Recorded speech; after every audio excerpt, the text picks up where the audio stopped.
Corner Radio Bisnis Pas FM. Mitra bisnis, Nena Amelia kembali bersama Anda untuk Tax Corner. Ibu Triani di Bekasi menanyakan, apabila perusahaan kami memberikan beasiswa S2 dan S3 kepada karyawan, apakah pemberian beasiswa ini terutang PPh bagi karyawan atau tidak? Jadi pemberian beasiswa ini diberikan kepada karyawan untuk level tertentu. Pertanyaan selanjutnya, apakah bagi perusahaan untuk beasiswa ini dapat dibebankan sebagai biaya untuk mengurangi laba perusahaan? Ibu Triani di Bekasi, pertanyaan Anda akan dijawab oleh Bapak Agus Susanto-Lihin, Tax Partner dari ETS Consulting. Aturan mengenai pemberian beasiswa ya di ketentuan perpajakan kita diatur di pasal 4 ayat 3 di huruf L di Undang-Undang Pajak Penghasilan. Di situ disebutkan bahwa untuk pemberian beasiswa yang memenuhi persyaratan tertentu itu dikecualikan sebagai objek pajak penghasilan.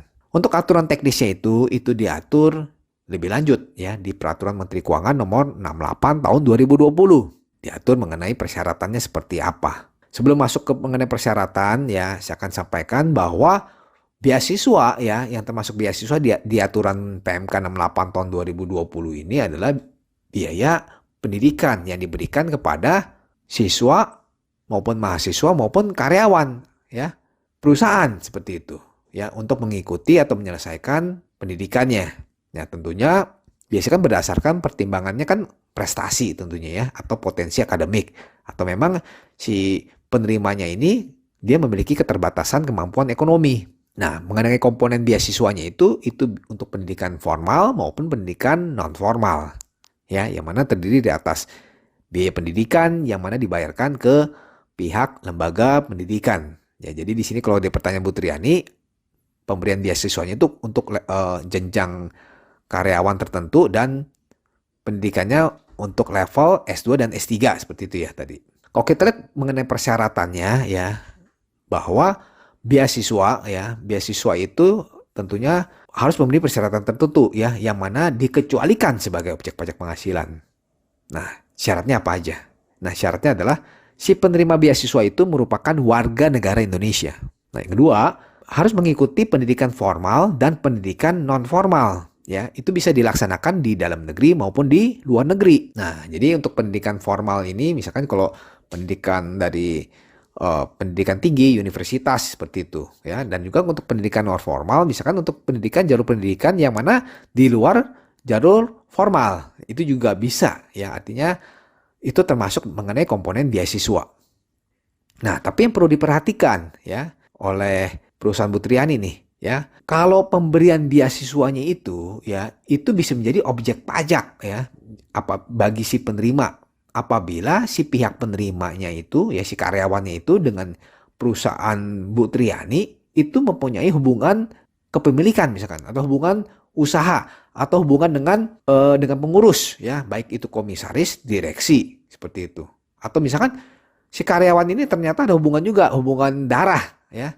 Hubungan darah ini juga dilihat lagi maupun hubungan darah maupun hubungan semenda ya bisa garis lurus 1 derajat atau ke samping. Jadi misalkan kalau karyawannya itu ternyata anaknya direksi misalkan. Nah, atau misalkan karyawannya itu misalkan anak dari komisaris ya atau misalkan dari iparnya atau adiknya. Nah, ini si penerima apabila kondisinya seperti itu, maka pemberian beasiswanya itu menjadi objek pajak bagi si karyawan tersebut. Ya. Jadi untuk beasiswa yang dikecualikan dari objek pajak ya sepanjang si karyawannya itu tidak memiliki hubungan istimewa dengan si pemilik perusahaan ya ataupun pengurus perusahaan. Nah, jadi yang perlu diperhatikan seperti itu. Jadi untuk menjawab pertanyaan Ibu Triani ya atas pemberian beasiswa itu kepada karyawan perusahaan Ibu itu dikecualikan sebagai objek pajak ya apabila memenuhi persyaratan tadi ya artinya si karyawan itu tidak memiliki hubungan usaha ya hubungan kepemilikan hubungan darah ya dari pemilik perusahaan misalkan atau pengurus perusahaan. Tapi kalau bila beasiswanya ini diberikan kepada pihak-pihak lain yang tidak ada hubungan ya tentunya bukan menjadi objek pajak seperti itu. Nah, Dan juga bagi perusahaan ibu, ya, atas biaya yang dikeluarkan untuk pengeluaran beasiswa ini, itu dapat dibebankan sebagai biaya, ya, dapat mengurangi penghasilan bruto. Ya, dasar hukumnya apa? Dasar hukumnya di pasal 6 ayat 1 huruf G di Undang-Undang Pajak Penghasilan. Oke, demikian penjelasan dari saya. Saya Agus Susanto Lihin, semoga bermanfaat untuk Bu Triani dan pendengar Pas FM. Demikian Agus Susanto Lihin, Tax Partner ATS Consulting dalam Tax Corner Radio Bisnis Pas FM. Jika Anda memiliki pertanyaan seputar pajak, email ke redaksi@pasfm.com.